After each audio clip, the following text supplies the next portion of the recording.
pros and cons, so you can make an informed decision. Allergies. Today, we'll be comparing indoor air can become excessively dry.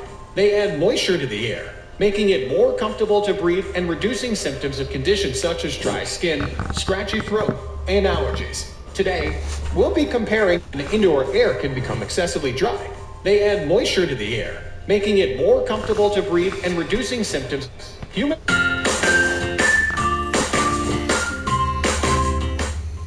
Hello everyone, and welcome to our video about cool mist and swarm mist humidifiers. Humidifiers are an essential household item, especially during the dry winter months when indoor air can become excessively dry. They add moisture to the air, making it more comfortable to breathe and reducing symptoms of conditions such as dry skin, scratchy throat, and allergies. Today, we'll be comparing and contrasting the two types, highlighting their pros and cons, so you can make an informed decision when choosing the right humidifier for your home. So, let's get started.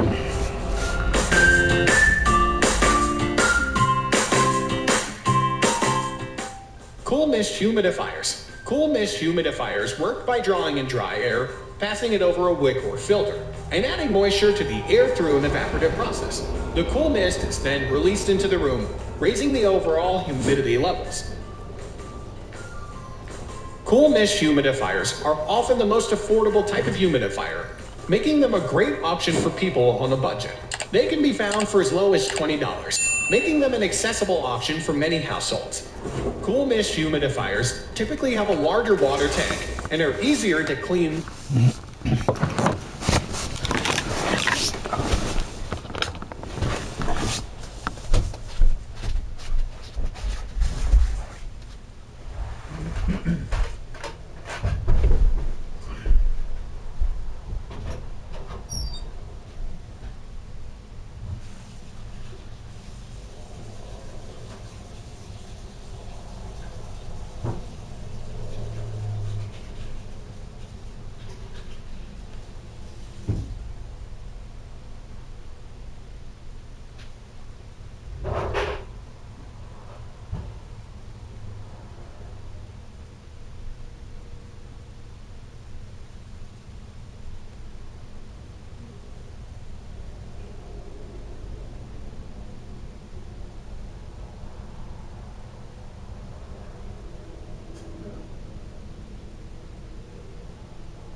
Warm mist humidifiers. Most models come with removable tanks that can be cleaned with soap and water. Cool mist humidifiers are safe for use around children and pets, as there is no risk of burns from hot water. This makes them a popular choice for families with young children and pets. Potential for mold growth. Cool mist humidifiers can harbor mold and bacteria if not cleaned properly, so it's important to clean them regularly. The water tank should be emptied and cleaned every few days to prevent mold growth. Cool mist humidifiers often use more electricity than warm mist humidifiers, which can lead to higher energy bills. This is because they run for longer periods of time to produce the same amount of moisture as a warm mist humidifier. Warm mist humidifiers. Warm mist humidifiers work by heating water to create steam, which is then released into the air. The steam raises the overall humidity levels in the room. Improved health benefits. The warm mist released by warm mist humidifiers can help to alleviate symptoms of conditions such as colds, flu, and allergies. The warm mist can help to relieve nasal congestion and soothe scratchy throats. Quiet operation, warm mist humidifiers are often quieter than cool mist humidifiers, making them a good option for use in bedrooms. They are also ideal for use in smaller rooms. Operation, warm mist humidifiers can help to alleviate symptoms of conditions such as colds, flu, and allergies. The warm mist can help to relieve nasal congestion and soothe scratchy throats. Quiet operation, warm mist humidifiers are often quieter than cool mist humidifiers, making them a good option for use in bedrooms. They are also ideal for use in smaller rooms where noise can be more noticeable. Improved air quality. The warm mist released by warm mist humidifiers can help to improve indoor air quality by removing impurities such as bacteria and mold. This can help to reduce the risk of respiratory problems and improve overall air quality. Higher cost. Warm mist humidifiers are often more expensive than cool mist humidifiers, making them a less affordable option. They can range in price from $50 to over $100, depending on the features and brand. There's a risk of burns from hot water, so warm mist humidifiers are not recommended for use around children or pets. They should be placed in an area that is out of reach and away from any flammable objects. Warm mist humidifiers can be more difficult to clean than cool mist humidifiers, as the warm water can harbor bacteria and mold. It's important to clean them regularly and follow the manufacturer's instructions to prevent the growth of harmful microorganisms. In summary, both cool mist and warm mist humidifiers have their pros and cons, and the choice between the two will ultimately depend on your individual needs and preferences. Consider factors such as cost, ease of cleaning, and safety when making your decision. And remember that regular cleaning and maintenance will help to keep your humidifier in good condition and provide the best results. We are almost wrapping up. These are the common differences between these two. Hope you like this video. Please comment, share, and subscribe to this channel for more videos.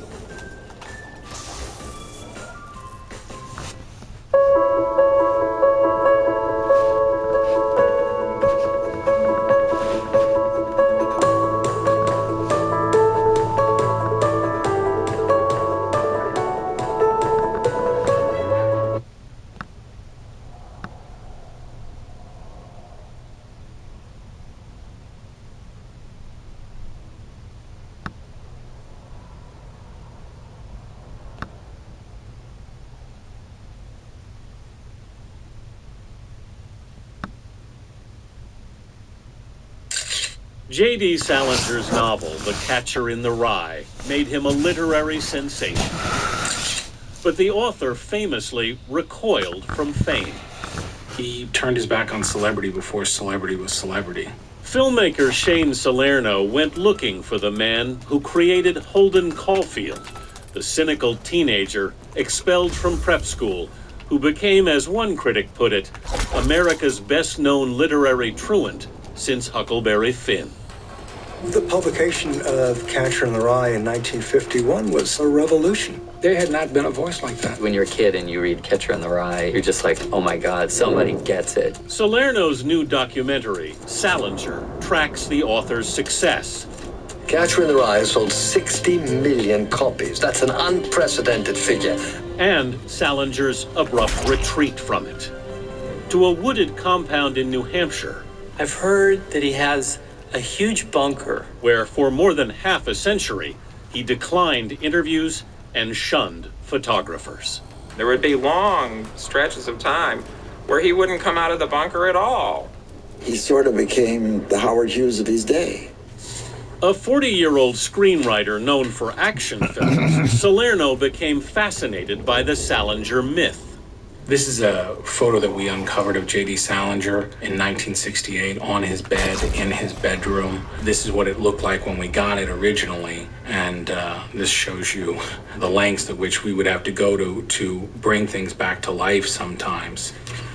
He spent $2 million of his own money to make the film. I was just hooked. I was compelled, and I began what was a 9-year detective story. But Salinger was protected by a code of silence his friends refused to break. I didn't want to talk about it because I knew he didn't want me to talk about it. Gene Miller's story is one of those Salerno uncovered. And you didn't talk about him for about 60 years. I know. Were you worried about it being a betrayal somehow? Yes, I was. Certainly when he was alive. But after Salinger died in 2010, at the age of 91, Miller agreed to talk. How did you meet exactly? I was sitting at a pool and I was reading Wuthering Heights. And he said, how is Heathcliff?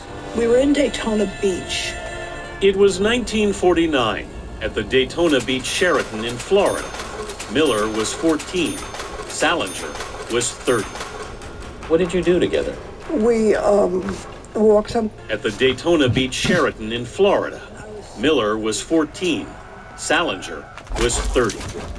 What did you do together? We walked on the beach every afternoon.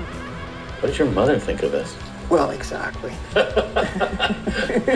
For the next 5 years, during the time Salinger wrote and published The Catcher in the Rye, he met frequently with Miller and sent her dozens of letters. He wanted you to go below the surface of your life. Jerry Salinger would say to me, a young girl, do you believe in God? And no adult had ever talked to you like that before? No adult had ever talked to me. Not only that, no adult had ever listened to me. And no adult had ever talked to you like that before? No adult had ever talked to me. Jerry Salinger would say to me, a young girl, do you believe in God? And no adult had ever talked to you like that before? No adult had ever talked to me. Not only that, no adult had ever listened to me. What do you think now that he was attracted to? My innocence, my guilelessness. Salinger never spoke about his service in World War II with Miller. H-Hour, this is the supreme moment of invasion. But on D-Day, he'd landed at Utah Beach, later saw action during the Battle of the Bulge, and visited a Nazi death camp. World War II is the ghost in the machine of all of J.D. Salinger's stories. Salinger was hospitalized for battle fatigue. Salerno believes he never really recovered. It's fascinating because World War II made him as an artist and broke him as a man. The author's last published work appeared in The New Yorker in 1965. I've heard that he has his manuscripts locked in a safe. But the documentary and a companion book assert Salinger was in fact writing all those years since, and that he left major new works to be published beginning in 2015, including new material expanding on the story of The Catcher in the Rye's Holden Caulfield.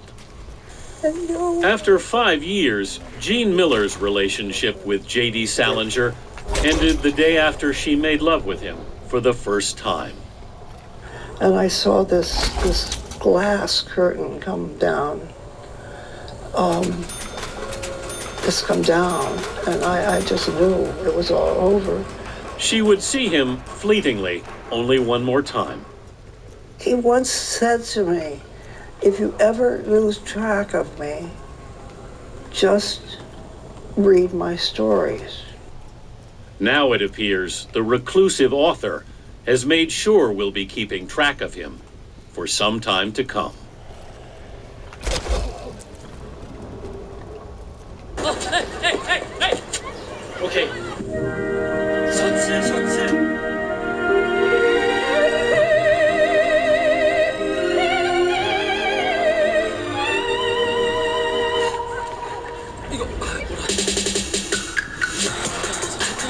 잊어버렸는데 혹시 못 보셨어요? Perdí mi camisa a cuadros frente a la fuente de allá. Ahí está.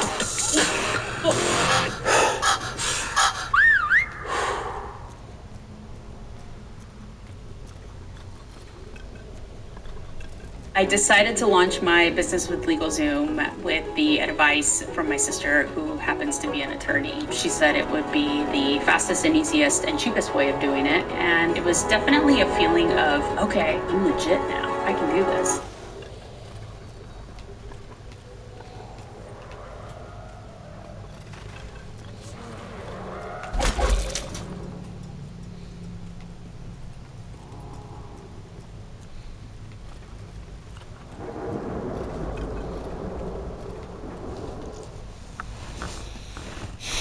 Imagine yourself in a war as uncertain and violent as World War II.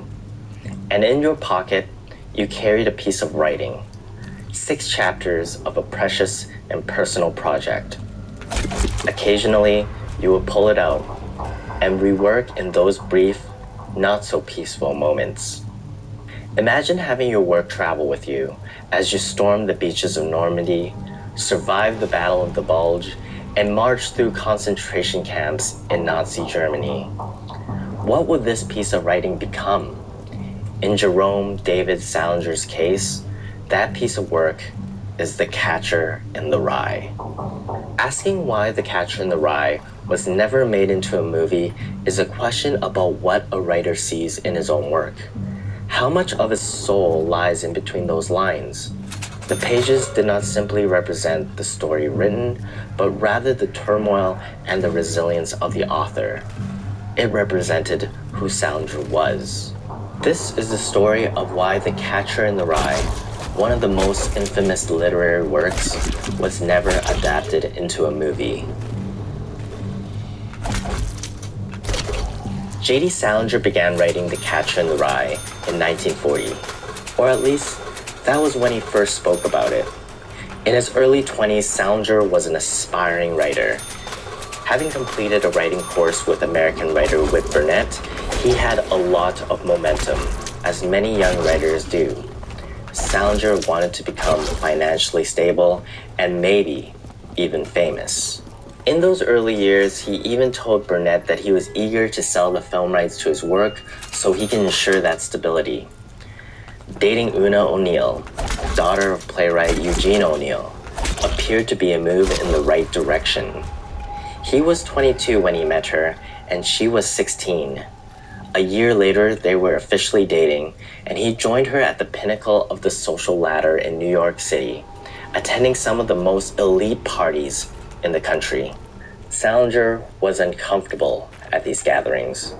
He disliked the company, those pretentious socialites with their entitlement and their faux humility. Those people were phonies.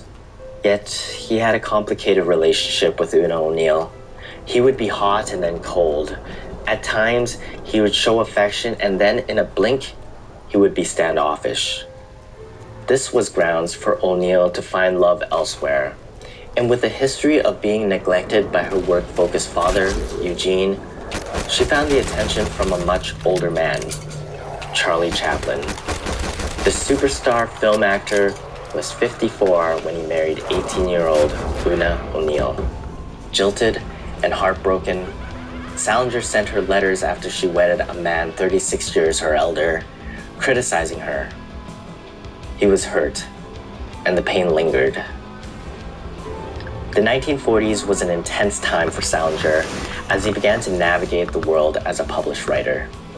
Each publication gave him a little bit of hope, although they came few and far in between. But even with the successes, nothing elevated him to the level he wanted to be. Then, Pearl Harbor, the day that will live in infamy. Salinger was drafted and sent off to war where he literally went through hell and back. With his proficiency in multiple languages, French and Italian, he served as an interrogator. Yet, he never stopped being a writer during those dangerous times. Members of his counterintelligence team could still recall Salinger writing, even once when they were at risk of enemy fire. Witnessing the death of many friends and the horrors of the Holocaust aftermath, Salinger was hospitalized with post-traumatic stress after the war ended. Upon returning back to America from World War II in 1946, he brought with him back a wife, Sylvia Welter, a former Nazi Party member, and his writing, a work in progress. His marriage didn't last, but the novel did. Holden Caulfield remained his closest companion. In 1946, Salinger sought help from his old instructor, Whit Burnett, in an effort to get a collection of short stories published. The collection, like many of Salinger's attempts, amounted to nothing, and in that, Salinger disengaged with Burnett, as he now had a tendency to do with the people in his life. Life ebbed and flowed for Salinger, and in 1948, his short story entitled Uncle Wiggily in Connecticut was published in The New Yorker. Movie producer Samuel Goldwyn purchased the film rights to the story, promising Salinger the career advancement that he had been yearning. In January 21st, 1950, the movie, which was retitled My Foolish Heart, starring Susan Hayward and Dana Andrews, was released to the American audience. Uncle Wiggily in Connecticut was a dialogue-heavy story, and with that being the case, had to be rewritten significantly for the film. In hindsight, Salinger would have wanted it to be a stage production, but the allure of the silver screens was too great. My Foolish Heart was very poorly received, to the shock of Salinger, who had uncharacteristically relinquished all control to Samuel Goldwyn when the producer bought the rights. According to the critics, the movie was melodramatic and full of typical soap opera cliches. This gave Salinger, a writer already lacking confidence, another significant blow, leaving a bruise that would not fade. The Catcher in the Rye was published by Little Brown and Company on July 16, 1951. It received its fair share of positive reviews, but would end up being one of the most influential novels of its generation for negative reasons. While many critics enjoyed the book, they found that the character of Holden Caulfield himself was immoral. This didn't stop The Catcher in the Rye's success. Within the first 2 months of publication, the novel was reprinted 8 times and would end up spending 30 weeks on the New York Times bestsellers list. By the late 1950s, the story of Holden Caulfield represented a group of brooding adolescents, which was coined the Catcher Cult. A rise against the novel began to form as those who upheld Christian morals found the 277-page novel to be a threat. The words "goddamn" appeared 237 times, "bastard" 58, and "Christ's sakes" 31 times. This was enough to get the book condemned in many high schools and libraries across America. By 1961, The Catcher in the Rye was the most censored book of its time and will continue to be one of the most challenged books for decades to come. Nevertheless, the novel sold over 65 million copies and rocketed Salinger into the limelight. Salinger hated the limelight. In as early as 1953, Salinger stopped interacting with the public, and by 1965, he stopped publishing his works. Even though he continued to write regularly, hiding away from his family to do so. Why did Salinger stop publishing? It was the same reason he became reclusive. Publishing was an invasion of his privacy. He loved writing and continued to do so, but with the success of The Catcher in the Rye, he no longer needed people to read his fresh material, the 15 potentially completed manuscripts in his bunker in New Hampshire. During this period, Salinger was solicited by many from the film industry who wanted to adapt The Catcher in the Rye, and he would turn them all down. He had many reasons for doing so, but one that stood out was that he felt he was the only person that could have played Holden Caulfield honestly, and perhaps with Margaret O'Brien as his co-star. That would be most ideal for Salinger. After seeing what someone could do to his work, as he had seen in My Foolish Heart, he was not ready to trust anyone. In 1957, Salinger answered a letter asking about the potential for adaptation. He responded with, "The Catcher in the Rye is a very novelistic novel. There are ready-made scenes, only a fool would deny that, but for me, the weight of the book is in the narrator's voice, the non-stop particularities of it, his personal, extremely discriminating attitude to his reader-listener, his asides about gasoline rainbows and street puddles, his philosophy or way of looking at cowhide suitcases and empty toothpaste cartons, in a word, his thoughts. He can't legitimately be separated from his own first-person technique. True, if the separation is forcibly made, there's enough material left over for something called an exciting, or maybe just interesting, evening in the theater. But I find that idea, if not odious, at least odious enough to keep me from selling the rights. And Holden Caulfield himself, in my undoubtedly super biased opinion, is essentially unactable.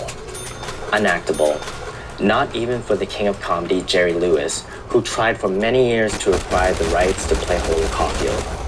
Salinger never even humored him. The list of elite filmmakers continued to knock on Salinger's door as the year passed. In 1961, Elia Kazan, famous for On the Waterfront and A Streetcar Named Desire, wanted to produce a Broadway version of The Catcher in the Rye. Billy Wilder of Double Indemnity made many attempts to communicate with Salinger, but it only ended up making the author annoyed and angry. Steven Spielberg, Harvey Weinstein, Marlon Brando, Jack Nicholson, Leonardo DiCaprio, Tobey Maguire, Ethan Hawke, and John Cusack, who famously said that he regretted turning 21 because he was now officially too old to play Holden Caulfield, were not alone. Many generations of actors and filmmakers came and went, and none of them added Holden Caulfield or The Catcher in the Rye to their credits. Acquiring the film right is the first step in adapting a novel to a movie. Without it, there is no moving forward. No amount of money was going to sway Salinger, convincing him to relinquish his protection of his most precious work. On December 8th, 1980, John Lennon was shot and killed outside of his apartment, the Dakota of his most precious work. On December 8th, 1980, John Lennon was shot and killed outside of his apartment, the Dakota, by what police deemed a local crackpot, Mark David Chapman. On Chapman's body was a copy of The Catcher in the Rye. The killer continued to endorse the book during his arrest and trial. In 1981, after an attempt to assassinate Ronald Reagan, the authorities found The Catcher in the Rye in culprit John Hinckley Jr.'s apartment. In 1989, after actress Rebecca Schaeffer was murdered by Robert John Bardo, the novel was found on him when arrested. Starting at age 10, I'd find myself sneaking behind my parents' back to look at the P word on the internet just before Sunday morning services. And I thought that this would just go away as I matured, but I found myself in my mid-20s, going into my 30s, married, going to Sunday morning services, and then coming home and sneaking behind my wife's back to look at the P word on the internet. And I struggled with this resist-fail cycle over and over until I discovered the real root reason why my brain wanted this just as much as it wanted. Perhaps it was all circumstantial and merely a correlation, but The Catcher in the Rye was deemed a book with unholy powers. J.D. Salinger hid from all of this, as his novel continued to be read and criticized almost 4 decades after its publication. To this day, The Catcher in the Rye holds a mystique. What power does it have over the readers, compelling them to do something so extreme? I believe if the novel was adapted into a movie, the power of the text would have been dampened. It would have been unlikely that these murderers would have been arrested with a DVD starring Marlon Brando or Jack Nicholson. Salinger knew what a poor adaptation could do to literature. In 2009, a Swedish writer by the pseudonym of John David California published a book called 60 Years Later, Coming Through the Rye, which chronicles Holden Caulfield's life as a 76-year-old man. When Salinger caught a whiff of it, he sent his lawyers to sue California, real name Frederick Colting. 60 years later, was banned in America. Even near the end, Salinger did not want his work to be tainted and defended it until his last breath, which came on January 27, 2010. Salinger died at his home in Cornish, New Hampshire. He was 91 years old. It was then that Hollywood wondered how long they would need to wait now until The Catcher in the Rye will be released in theaters. In 1957, Salinger wrote a letter toying with the idea of giving the unsold film rights to his family as an insurance policy. They could sell it if they were financially desperate. He accepted that he would be dead and cannot see the results anyways. But that letter was written long, long ago. He had since separated with his second wife, Claire Douglas, and his daughter, Margaret, had written a memoir with a not-so-flattering portrayal of her father. Understanding how Salinger tended to respond to slights, it's unlikely that the rights would have been in their hands at the time of his death. In 1976, the Copyright Act changed, and it allowed The Catcher in the Rye to be renewed in 1979, extending its term by 28 years from its original publishing in 1951. There had been 2 more extensions in succeeding decades, and 67 years had been added on top of the initial 28-year extension. Without getting into too much copyright detail, The Catcher in the Rye will enter public domain in 2046, 95 years after the story was published. 2046. If you are eager to see The Catcher in the Rye movie, that will be how long you will have to wait. However, many have claimed that a Catcher in the Rye-esque movie had already been made by director Burr Steers called Igby Goes Down in 2002, starring Kieran Culkin, Claire Danes, and Jeff Goldblum. The movie follows a rebellious young boy who recently flunked out of prep school, attempting to deal with all the relationships and circumstances required of him as he grows up. Steers acknowledged the similarities but said that Igby Goes Down was inspired by his own experiences living in New York as a child. He had initially wanted to write a novel, but the project became a script and then a movie. In 2019, Salinger's estate announced they are planning to release some of the late author's unpublished works, and in addition, finally bring his available works to the digital form. Salinger had been against ebooks and audiobooks, but in an interview with the New York Times, J.D. Salinger's son, Matt Salinger, said he wouldn't want people to not be able to read his stuff. And with that sudden change of tide, perhaps the movie will come sooner. Would you go see The Catcher in the Rye when it comes out in theaters? And who should play Holden Caulfield? Let me know in the comments below. And don't forget to subscribe for more videos on the journeys of writers and creators.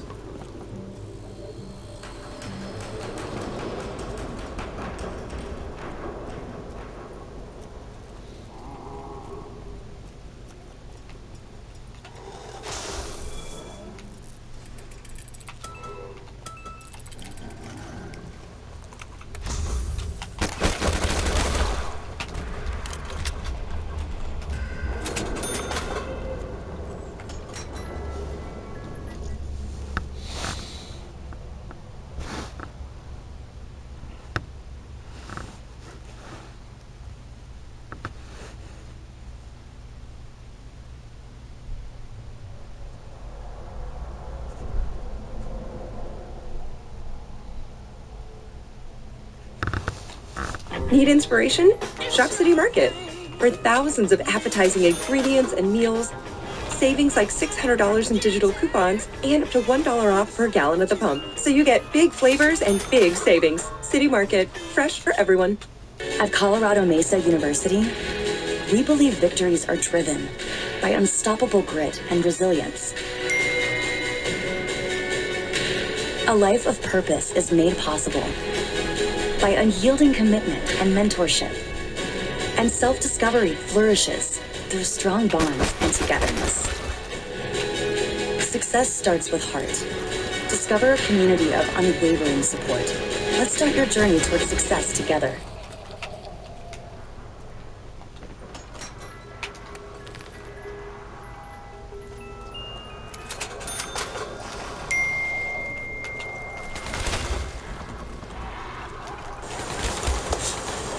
The Catcher in the Rye follows Holden Caulfield's failed attempts at human connection and romanticized view on childhood.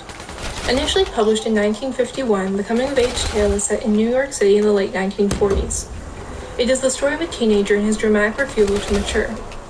Narrated by its protagonist, the novel follows Holden Caulfield's fourth expulsion from an elite preparatory school as he recounts it from a hospital bed.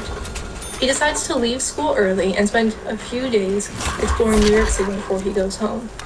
Most of the book follows Holden Caulfield's attempts to connect with others before his self-protective disgust with the world destroys any connection. When he is able to interact with adults, he purges before retreating into isolation.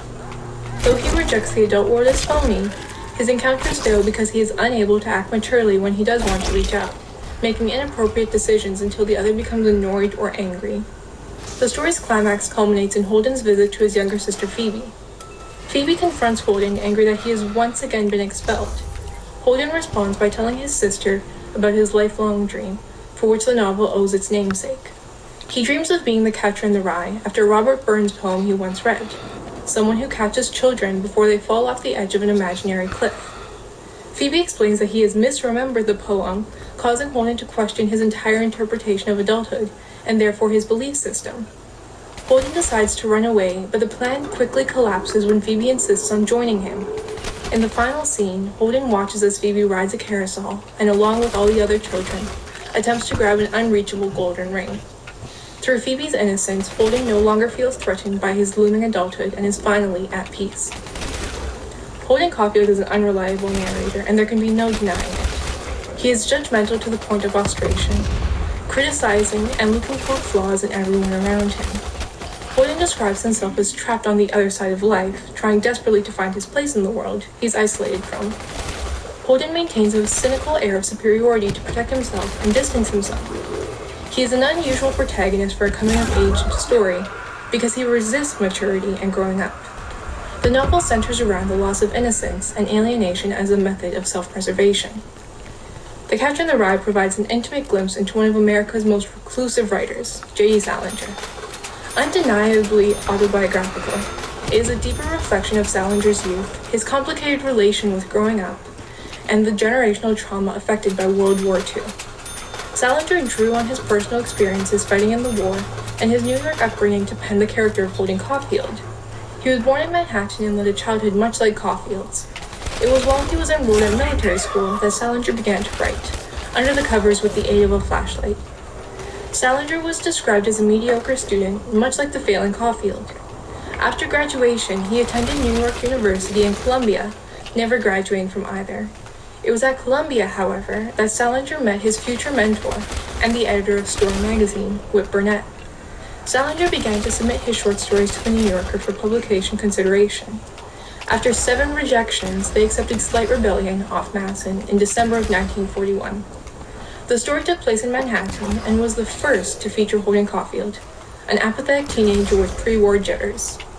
Unfortunately, following the attack on Pearl Harbor shortly after, the story was determined unpublishable, crushing Salinger. It was eventually published after the war in 1946. J.D. Salinger was drafted into the American Army in 1942 and fought in some of the most influential battles of the war. In an infamous cruel twist of fate, J.D. Salinger began his military career on D-Day, storming the beaches of Normandy with Slight Rebellion off Madison in his pocket. It was during the war that Salinger wrote most of his short stories, featuring Holden Caulfield. Due to his proficiency in English, French, and German, Salinger worked in the counterintelligence unit where he interrogated prisoners of war. While on his first campaign from Normandy to Germany, Salinger met fellow writer and longtime inspiration Ernest Hemingway. He participated in the liberation of the Kaufering 4 concentration camp. Shortly after the defeat of Germany, Salinger was hospitalized for combat stress reaction. His experience in the war and psychiatric hospitals is present throughout his writing. In their correspondence, Salinger told Hemingway about a play he was working on and his dream to play the lead part himself, Holden Caulfield. Salinger's former lover, Joyce Maynard, explained, "The only person who might have ever played Holden Caulfield would have been J.D. Salinger." In a 1953 review, Salinger called the novel slightly autobiographical, saying, "My boyhood was very much the same as that of the boy in the book. It was a great relief telling people about it." After the release of The Catcher in the Rye, Salinger published a few more stories before hiding away and becoming reclusive. On October 23, 1992, the New York Times reported that not even a fire that consumed at least half of his home on Tuesday could smoke out the reclusive J.D. Salinger. Mr. Salinger is almost equally famous for having elevated privacy to an art form. He would eventually deny any similarities between himself and Holden as the press fought to invade his personal and private life. The Catcher in the Rye became an instant sensation, met with equal commendation and controversy. Within 2 months of its initial release, The Catcher in the Rye had been reprinted 8 times. It became the handbook for teenage aloofness. Reactions ranged from praise for Salinger's unusually brilliant first novel to criticism for the book's open allowance of prostitution and swearing. With a fan base nicknamed the Catcher Cult, the novel was banned in multiple countries because of its subject matter. High school teachers who assigned the book were forced to resign or quit. It is the most frequently banned novel across the United States, while simultaneously being the second most frequently assigned. Despite censorship, no other character has been identified within Western literature as Holden Caulfield has. 50 years after its initial publication, The New Yorker said that The Catcher in the Rye rewrites itself every generation, defining its own literary genre. Despite the growing animosity between age groups and the ever-present tension between parents and their teenagers, grandparents and their grandchildren, Salinger captured a universal and timeless experience within the pages of The Catcher in the Rye. There is comfort in intergenerational connections and the teenage identity that is shared with them. Through his regretfully honest novel, J.D. Salinger created a piece of media that is eternally relatable. Any literature that can bridge gaps and unite divided groups must be celebrated.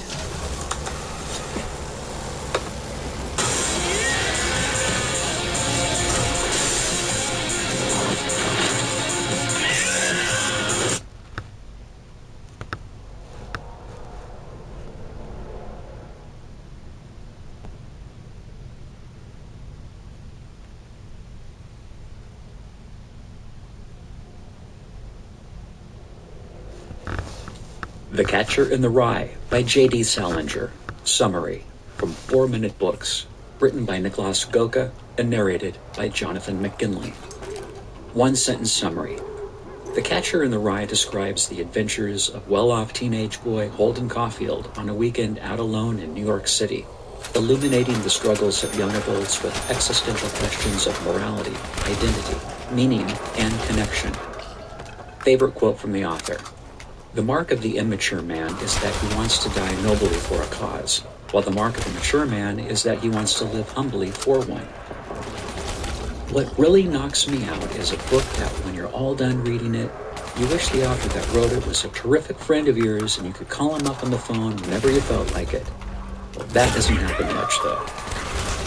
That's Holden Caulfield, 16-year-old protagonist of The Catcher in the Rye. In a nutshell, a combination of joy of youth, ideological dreaming, and the slow onset of disillusion we all experience during adolescence.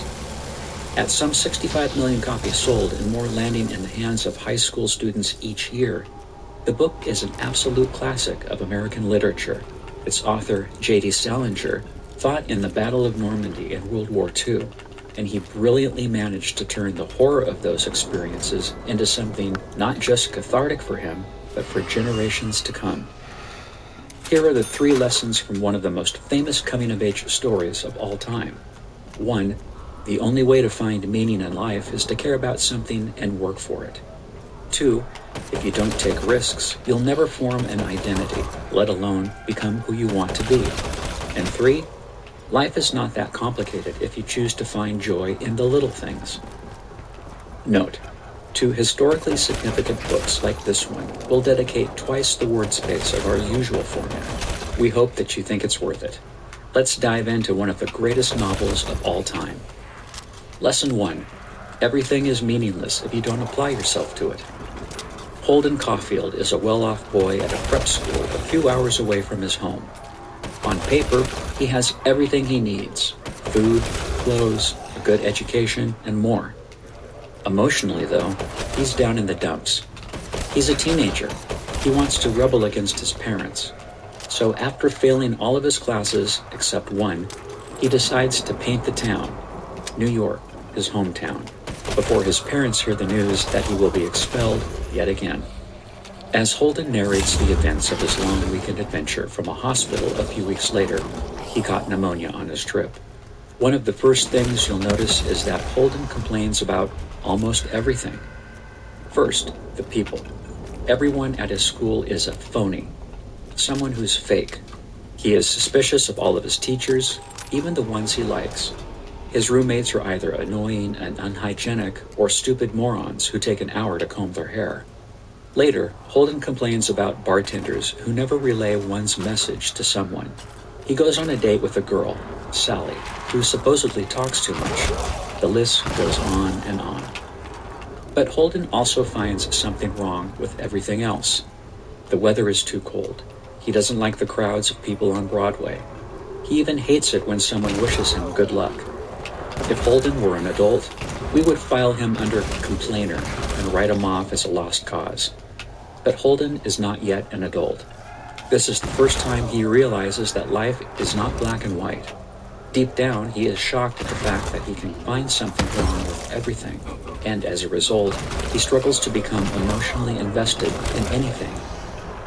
As we all learn eventually, however, imperfection is just part of life.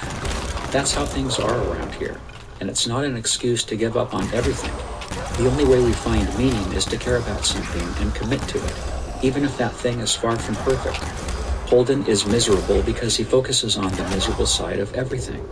It all seems meaningless only because he refuses to care about anything, at least anything real, and honestly attempt to make something of it. For example, if Holden applied himself more in school, he could have meaningful conversations with his teachers without being reprimanded. If he accepted his dorm neighbor's better dating skills, he could learn from him. And if Holden focused on Sally's excitement and wit, perhaps the two would actually get along. At the very end of the book, Holden notices that he misses all of the people he complained about. He finally realizes that, despite not being perfect, things, but especially people, can contribute greatly to our sense of meaning and happiness. But only if we're willing to get involved with them. Lesson 2. Becoming someone, anyone really, but especially the person you want to be, requires taking risks. A secondary theme of the book, and this too is something most of us experience as teenagers, is Holden's struggle with forming an identity of his own. Just like Holden refuses to become emotionally attached to anything because he can't assess it as unequivocally good, he is also paralyzed when it comes to chasing his own goals, because what would doing so say about him? For example, once Holden checks into the Edmont Hotel in New York, he orders a prostitute, Sunny, to his room so he can finally lose his virginity. Once she takes off her clothes, however, he panics and backs out. Naturally, Sunny feels annoyed for Holden wasting her time, and her pimp eventually takes more money from him than he agreed to pay. He also hits him in the stomach for good measure. The punch in the gut is more than literal. If Holden does not want to sleep with a prostitute because it doesn't align with his values, then he also can't just check off his goal of having sex. Holden is forced to recognize that, just like other people are imperfect, so is he, and sometimes his values will be at odds with his goals. Sooner or later, we all have to practice some kind of moral flexibility, if only because life forces us to choose between, say, one friend's wedding or another's. But even with morally fewer taxing goals, Holden struggles. He never gets anywhere with Jane, for example, the woman of his dreams, mainly because he just doesn't call her. Again and again, he is about to give her a buzz, but he keeps insisting he's not in the mood right now. And you really have to be in the mood for that stuff. What if Holden were to find out Jane is not as perfect as he thinks? What if she rejects him? These questions terrify Holden, and so he stays in place, miserable but comfortable in the knowledge that he'll never have to answer them. In the real world, our identity is formed by our actions. What we do defines who we are, and there's no doing anything without incurring risk. Taking action is how we find our place in the world, and so if we don't act, we'll inevitably feel lost. If you want to actually achieve your goals instead of just dreaming about them, you'll have to take risks, and sometimes taking a risk will lead you to falling on your face. That too is part of life. Now, before we get into lesson number 3, if books like this one inspire you to live your best life and accomplish your dreams, you should download our free list of the top 10 most motivational books ever written. After summarizing over 1,000 books, we handpicked these 10 best of the best and turned them into a visually stunning, easily skimmable. Nos hemos creído el cuento, ¿sabes? Y la vida no es así. A mí me decían, estudia una carrera, consigo un buen trabajo en una buena empresa, consigo un buen sueldo y a vivir feliz. La vida perfecta, ¿verdad? Pues no, todo es mentira. Porque yo hice el esfuerzo, ¿sabes? Yo he cumplido mi parte del trato y no soy feliz. Y de verdad eso es vivir, trabajar 12 horas al día o más. No tener tiempo libre para nada. Ni para ti, ni para tus amigos, ni para tu familia. No poder ganar lo suficiente para vivir sin preocupaciones y que de verdad se te pase de un año a otro y que ni te enteres. Y sin disfrutar de tu vida. Eso es lo máximo que aspiramos como sociedad. Yeah. Use it to pick your next great read and stay inspired en route to your biggest goals. Simply enter your email using the link below this video, confirm in your inbox, and we'll instantly send you the list, free of charge. Alright, let's dive into lesson number 3. Lesson 3. Focus on the little joys, and life will become a lot less complicated. For all of his flaws and immaturity, Holden Caulfield still very much possesses the exactability and optimism so many of us lose as we grow up. He really enjoys his visit to the Museum of Natural History. He loves getting strangers to believe his made-up but mostly harmless stories. Finally, Holden is thrilled at the prospect of delivering a record to his little sister, Phoebe, but unfortunately, it breaks on the way. It's easy for Holden to get swept up in the positivity of the moment, and his idealistic dreams are admirable, even if they're not realistic. One of those dreams he shares with Phoebe after sneaking back into his home. 10-year-old Phoebe is pretty much the only character in the book Holden can relate to, partially because, in some ways, she's maturer than him, even telling him to get his act together in school, for example. In the pivotal scene of the book, Holden tells her about his dream job, which he bases on a line from a song. I keep picturing all of these little kids playing some game in this big field of rye. Thousands of little kids, and nobody's around. Nobody big, I mean, except me. And I'm standing on the edge of some crazy cliff. What I have to do? I have to catch everybody if they start to go over the cliff. I mean, if they're running and they don't look where they're going, and I have to come out from somewhere and catch them. That's all I do all day. I just be the catcher in the rye and all. I know it's crazy, but that's the only thing I'd really like to be.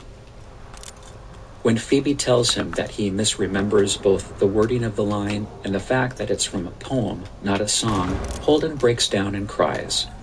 The scene perfectly captures the everything I've come to know and believe is a lie feeling that runs through the book. Thankfully, the scene also contains the kernel of a solution. That's the only thing I'd really like to be. Slowly but surely, Holden is arriving at the epiphany that life doesn't have to be complicated. It can be simple if you focus on the simple things, like dancing with your little sister, as Holden and Phoebe do in her room. Phoebe provides both a figurative and literal reminder for Holden of the little joys in life. He spends most of the next day with Phoebe, and after going to the zoo together, the book ends with Holden observing Phoebe spinning around on a carousel, trying to grab a golden ring that's always just out of reach. Despite the onsetting rain, he feels a profound sense of happiness, realizing that perhaps if you focus on the good side of people in life, growing up won't be so bad after all, even if some of your goals will forever remain unaccomplished. Hey, this is Nick, the founder of 4 Minute Books, and if you feel a tiny bit more optimistic,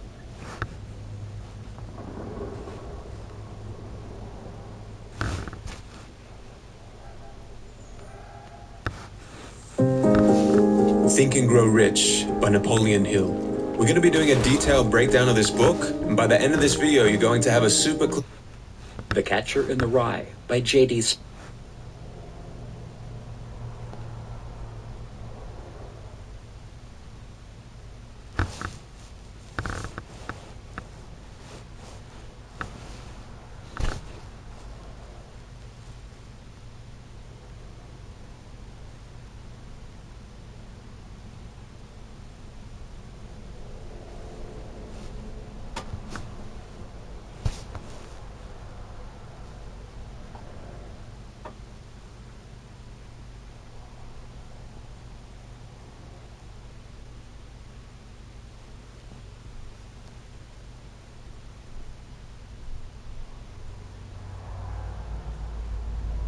Good morning, Hank. It's the hottest day of the year so far, and you know what summertime means. It means it's time for us to use our critical analysis skills to read with thoughtfulness and depth. Hoo-ha, nerd fighters.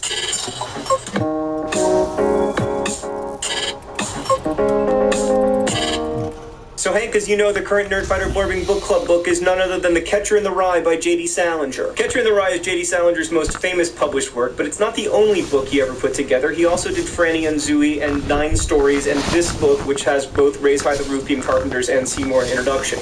This book has a very interesting dedication. I want to read it to you.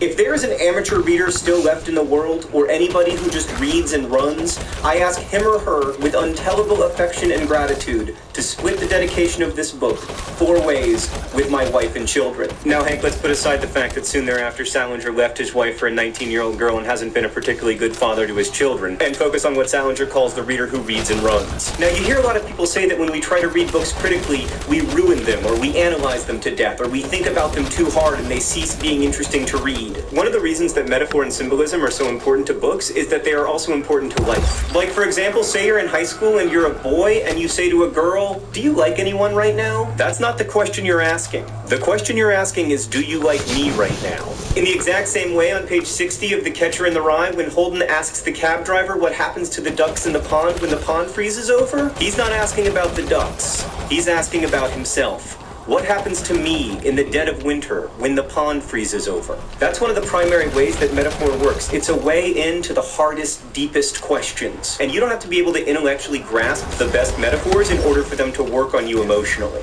Look, Hank, I understand why Salinger might have found the incessant analysis of his novels intrusive and painful. I understand why he would appreciate the reader who reads and runs, but this isn't about him. Although if you're watching this, JD, I think you're awesome. But, could you stop doing it with 19-year-olds? You're embarrassing yourself. You don't read a book to appease an author, you read a book because you wanna. And it is my strongly held opinion that a book becomes richer and more vibrant when we read it closely and think hard about it. To that end, Hank, in the next 2 weeks, I'm gonna make 2 videos about Catcher in the Rye, one that's about the first half, one that's about the second half. And I'm gonna be totally English teachery about it. And I don't care. So if you wanna read the book, if you could read the first half by, say, like next Tuesday, like, say, to the end of chapter 15, and then we'll talk about it, and then everyone on YouTube will be all like, oh my god, critical analysis is so fun. It's like all the best parts of Lisa Nova plus all the best parts of Smosh. And just a few quick things to think about during the next week when you're reading the first half. Number 1, in response to the common criticism that Holden Caulfield, the narrator of The Catcher in the Rye, is unlikable, I regret to inform you that you are also unlikable. So am I. There's this like weird but pervasive feeling in the world of contemporary coming-of-age fiction that characters ought to be like either the person you want to be or the person you want to be with. And I am happy to acknowledge that Holden Caulfield is not the guy you want to be or the guy you want to be with. He's not Edward Cullen, but he is the guy you secretly know yourself to be, which I would argue is in the end much more interesting. Number 2, the red hunting cap. Be on the lookout for it. Number 3, something that I think is really important when you're reading this book is to